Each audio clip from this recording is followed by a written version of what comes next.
But going through school, did you have a direction somewhere you were wanting to go, something you wanted to do for your life?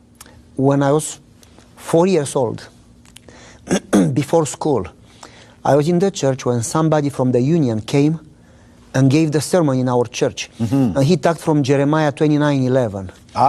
And he said that God has a plan for every single one. The problem is that we have our plans, and we care so much for our plans that we don't care about God's plan for us. And he has a general plan and then a daily plan for our life, and we should pray enough that we follow every day God's plan.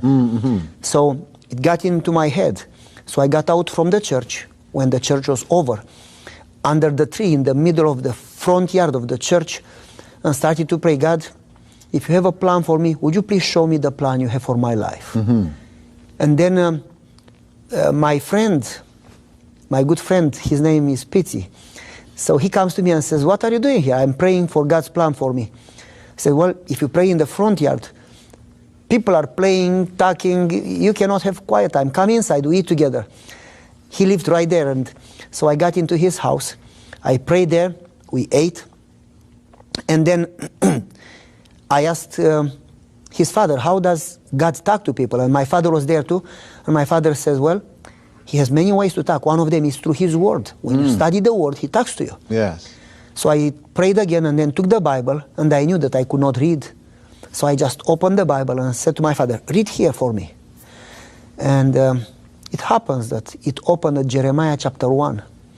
And I remember specifically asking my father, before asking him to read, can God have plans for children too? And he said he has a plan for every single one. That is powerful. So I asked him to read Jeremiah chapter 1. It was exactly the verse that says, don't say I'm a child. Oh boy. Because I'm going to send you and you'll speak for me. Don't be afraid of them.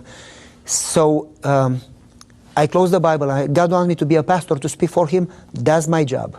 That's what I'm going to do. So now this all happened before you could read. Absolutely. So you're a small child. 4 years old. That's very mature thinking to be so young. So the trajectory, I use that term, was set at that early age that you're going to live your life for God. I need to ask you this, Pavel.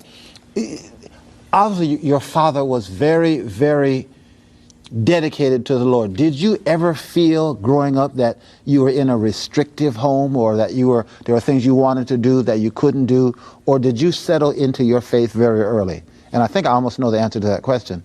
I settled in the faith very early. Yeah. It didn't feel like restriction. I felt that I was one of the most blessed child ever. I think I had the best childhood possible.